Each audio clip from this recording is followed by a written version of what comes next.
മനുഷ്യനെ സംബന്ധിച്ചിടത്തോളം ഒരു ചെറിയ കാൽവെപ്പ്, മാനവരാശിക്കോ ഒരു കുതിച്ചുചാട്ടം. നമസ്കാരം, എല്ലാവർക്കും TV ന്യൂസിലേക്ക് സ്വാഗതം. വാർത്തകൾ വായിക്കുന്നത് ഹൃദാനശ്രീ.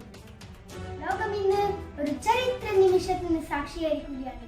നമ്മുടെ മുന്നിൽ ഒരത്ഭുതമായി തിളങ്ങിയ ചന്ദ്രനെ കീഴടക്കിയിരിക്കുന്നു അമേരിക്കയിലെ 3 ബഹിരാകാശ യാത്രികർ.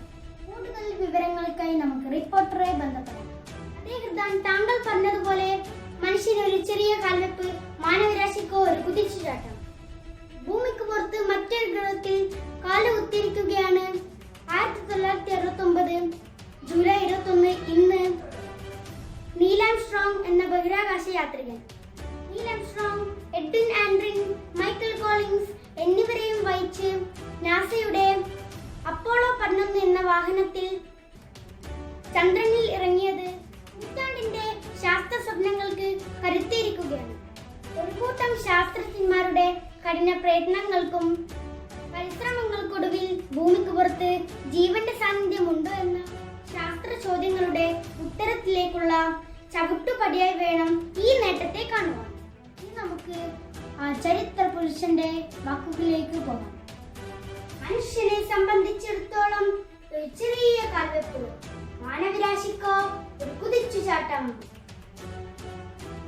കൂട്ടുകാരെ, ഞാൻ ആരാണെന്ന് മനസ്സിലായോ? ഞാനാണ് നീൽ ആംസ്ട്രോങ്, ചന്ദ്രനിൽ കാലുകുത്തിയ ആദ്യത്തെ ആൾ.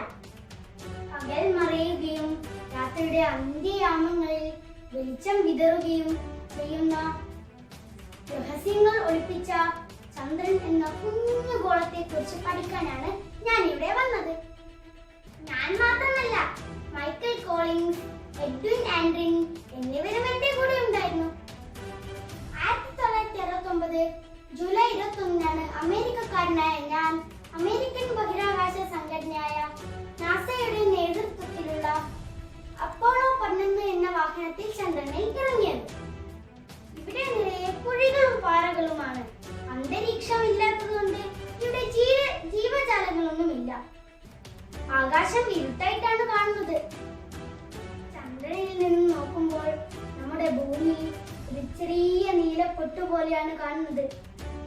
കൂടുതൽ വിശേഷങ്ങൾ അടുത്ത ബുള്ളറ്റിനിൽ കാണാം. നന്ദി, നമസ്കാരം.